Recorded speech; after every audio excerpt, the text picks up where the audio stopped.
I've wondered about why I chose to be a sculptor, and I got thinking about it that I'm probably more primitive than painters,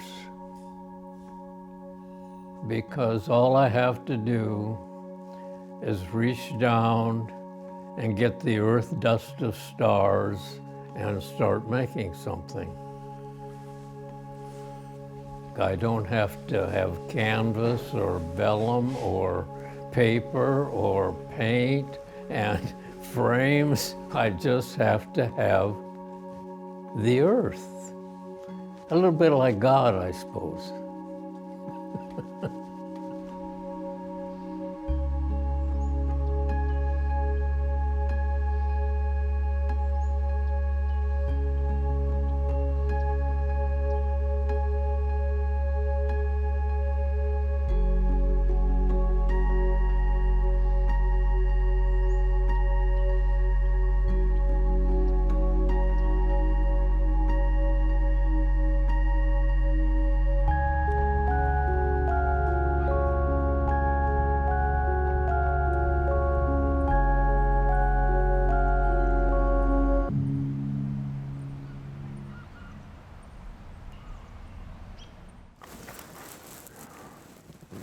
Oh goodness, we're going back.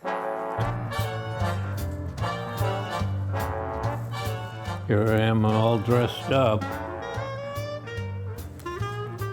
I was born in 1925, and the Depression didn't hit to 29. And then our life really changed. James Lee Hansen is a native Northwesterner. He was born in Tacoma, and I think it was age 6, moved to Vancouver, Washington. James graduated from high school, and it was the war. And of course, I wanted to go in the Marines.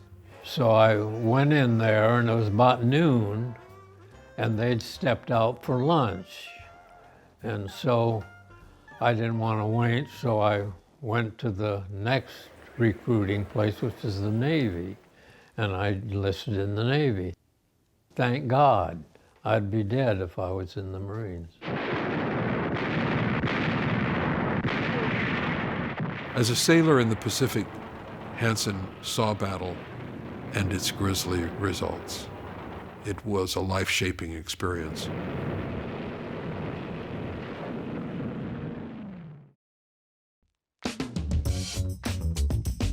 He came back to the Northwest, and the GI Bill let him go to the Museum Art School at the Portland Art Museum.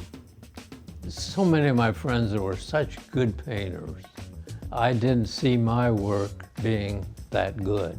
And I just found myself leaving other classes and going into the sculpture room and start making some sculpture. Jim had no art history, so he developed his aesthetic not by copying Rodin or modeling after the plaster casts of Roman sculpture in the museum's collection. What he had to search out was a vocabulary that was in the present. One of the Portland painters at Museum Art School said that I had dumb originality. I haven't seen enough art to have something that I was going to emulate. So I had perhaps, that was true, dumb originality. In 1952, he entered the San Francisco Art Association's annual, which was a national thing, and Jim won the first Purchase Award prize in sculpture. And it was a surprise because he was just out of school. But his vision was unique. All of a sudden, I'm a rock star of some ilk. So things started happening after that.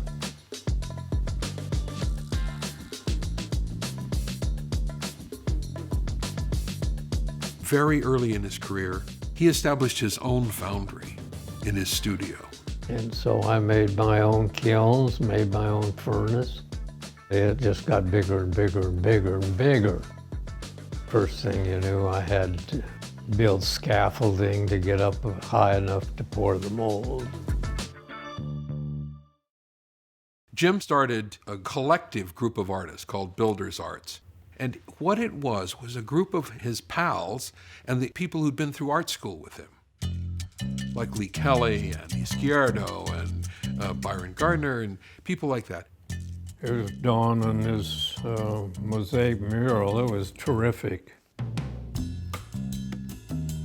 What I loved about Builders Art was that everyone had a job. It wasn't the money really, but it was nice to finally get some work that we could, buy groceries. I like the way they're getting patinas. I haven't seen them for a while. And the patina on this one and that one back over there is quite coming along. All this patina is just right on. People think I do it, but it's time. It's doing it. And I started it, but time's finishing it.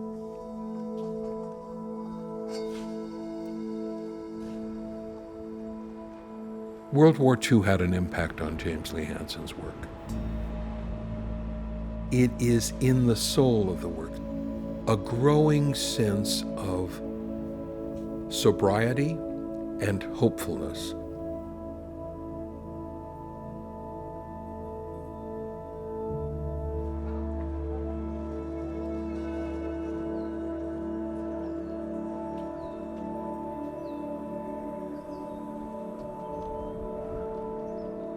I want to express the vitality of the human spirit.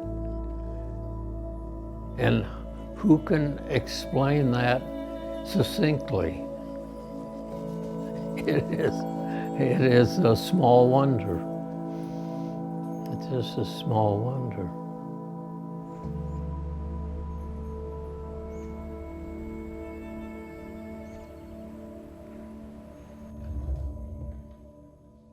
This is my favorite side, but other people like the other side better. And I can see why. I like it through here. Well, I'm always surprised when I walk around one of Jim's sculptures, because I think I get it, You look at one side and you think you understand it, and you begin to walk around and suddenly you discover, oh, there's another leg. Where did the armor go? It's open. It's vulnerable. And he's built in both strength and fragility. So a particularly good shot is right here. So it holds up from any view.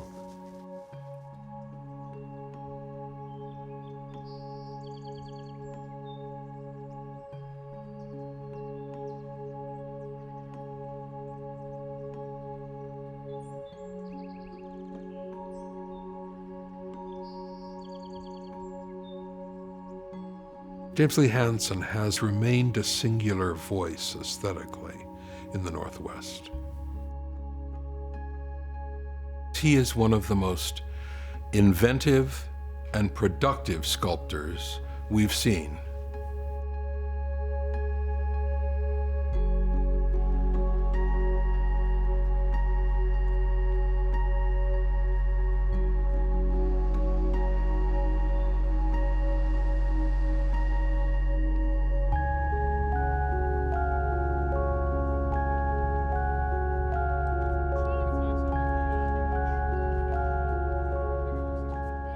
I've just lived this little while, going on 97 years now, and I have a lot of work that could last for thousands of years. I'm proud of almost all of it. So it's a legacy, and I think everybody wants to have a legacy. Everybody.